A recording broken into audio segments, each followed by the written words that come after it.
Well, that was certainly original. I've seen quite a few of his plays, and that one was completely different to the others. Yes, it was quite dark, wasn't it? Maybe it's because he'd become aware of his own mortality when he wrote it. That's right. He'd been seriously ill, hadn't he? Apparently it was touch and go for a while. Mind you, the main character was hilarious, in a sick kind of way. I think that kind of humour would go right over most people's head. Well, I don't know how he'll follow up that story. He really seems to be a different character to when he first started to write. The old mantra about the 3 most important factors for a shop's success, location, location, location, has been borne out by a new mathematical model. It could help retailers pinpoint lucrative sites for their stores. Physicist Pablo Jensen is here with us today. Good morning, Pablo. Good morning. We have analysed location records for more than 8,500 retail outlets in Lyon, France. We found that the shops formed clusters, with shops such as butchers and delicatessens in one group, for example, and in laundromats and bookstores in another. Stores of the same group seemed to attract each other, while stores from different groups repelled each other. You've created a theory, haven't you? Yes, that's right. It's a theory of magnetism to calculate a number, Q for shops, based on the proximity of attractive and repellent businesses in the area. Q represents the suitability of a site for a particular type of shop. The higher the number, the better the site. We tested this theory with all of the bakeries in Lyon between 2003 and 2005. During that period, 19 bakeries shut down, and their average Q was lower than the average for all bakeries. Actually, the Lyon Chamber of Commerce is using the model to help entrepreneurs identify promising new premises. For a beautiful alternative to the bigger Spanish coasts, try the Costa de la Cruz, the Coast of Light. The government of Andalusia is taking care to protect this little-known region, which has earned the nickname the Spanish Algarve, thanks to its charm and proximity to the Portuguese border. A property in the area represents a sound investment because homes are cheaper than their Portuguese equivalents, and land laws mean that it will never become so built up that it's spoilt. National parks, farmland and beautiful beaches all abound. And Chris Mercer of SpanishProperty.co.uk says that more homes will be built soon. More land will have to be made available for development soon because demand is quite simply starting to outstrip supply, he says. The government is being careful to preserve the natural beauty and character though, so your investment should stay strong. The extensive network which makes up the Grand Union Canal is without doubt a truly extraordinary piece of engineering. Begun in the late 18th century, the majority of the canal system was built without the benefits of modern technology or public finance. It is a truly grand canal. But why is it known as the Grand Union Canal? From 1790 to 1929, a large number of competing, independently owned canals were constructed, their waterways not uniform in size and often unable to carry the larger vessels from other sections. Through a series of takeovers, the various companies eventually amalgamated and created a union of canals which could form a continuous link between Birmingham, London, and other important industrial areas. Along every stretch of canal, you will find this heritage retained. Traditionally painted narrow boats are still guided by original mileposts, while working examples of mills, pump houses, ancient locks, and keepers' cottages are a common sight on any journey. The Grand Union Canal boasts an extraordinary variety of wildlife, from feeding herons and hunting owls to rare water voles. Natural habitats are numerous as a result of cleaner waters and the declining industrial traffic. The hedgerows and canal banks have proved an ideal location for a number of diverse species to thrive in this tranquil and often unique environment. A car-free and carefree way to appreciate the beauty of the canal, and at your own pace, is by walking. Whether you are looking for organised or independent towpath walks, we can help you with your planning. Each waterway office can supply information on circular walks, waterside pubs, plus suggested routes and specific points of interest. There are many stations within easy reach of the Grand Union Canal.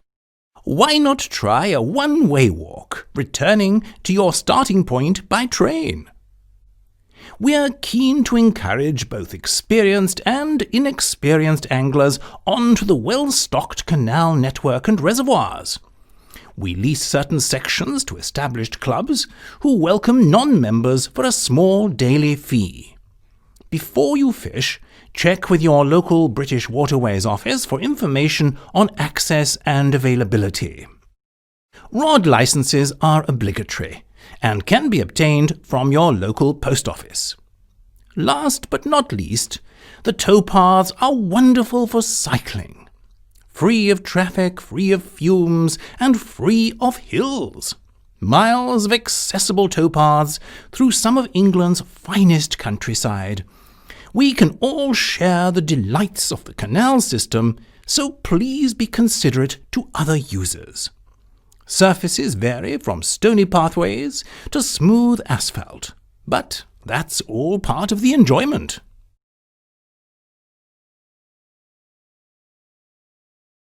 Lenny, you are currently studying English literature with the Open University. Why English literature? And why the Open University? All of the people I admire in showbiz are very, very smart. Quite a lot of them have been to university and benefited from it. Doing my BA is really helping me to structure my thoughts. It's helped me to understand that good work is not an accident.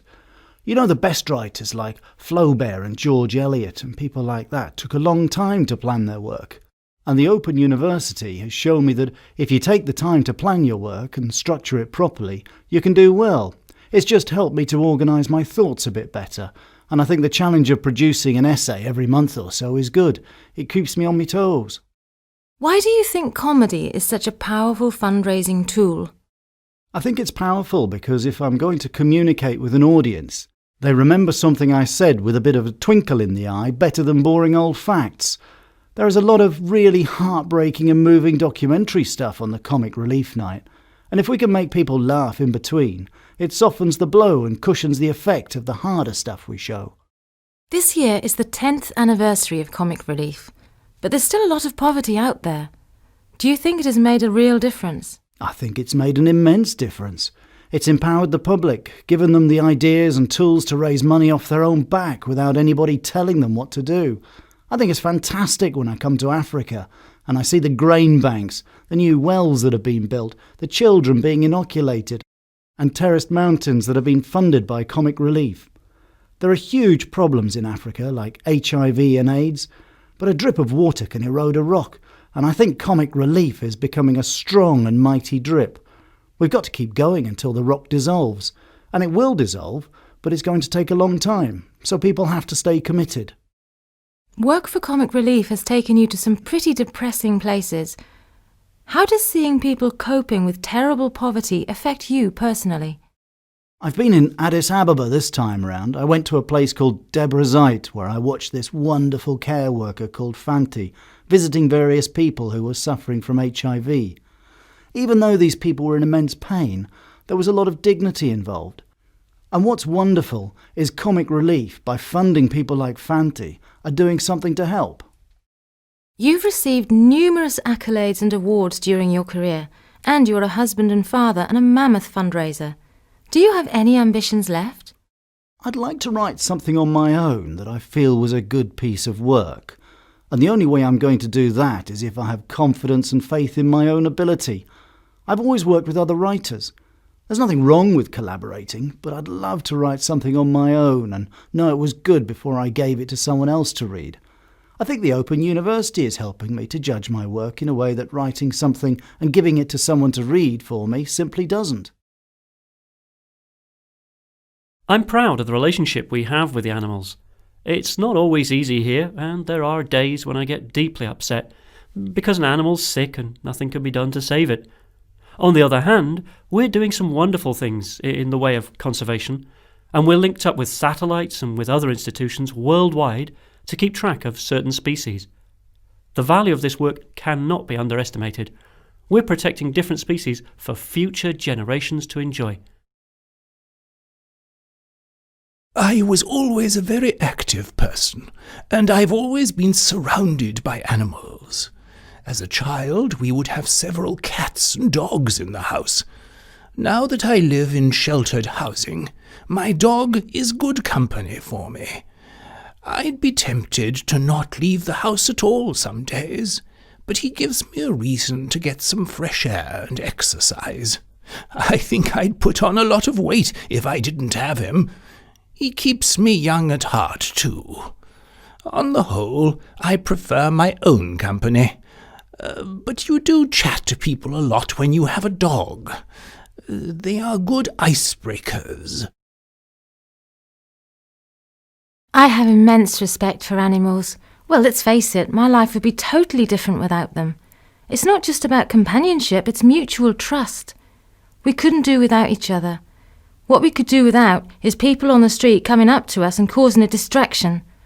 I can understand why it happens, but people don't stop to think.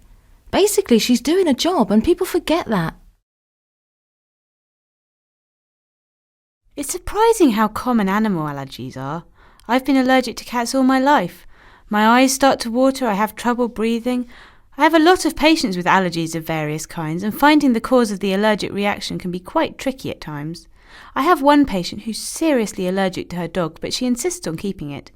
Now that, to me, doesn't make any sense at all, no matter how attached they may be to the animal. I have great respect for all the animals that I work with. Some people may not approve of what I do, or they may wonder how I can be so brave. Really, that's not what it's all about. It's to do with years of training and experience and knowing what you're doing. There's no room for error in this job. We used to have endangered species, but the climate has changed now, and they are no longer part of the show.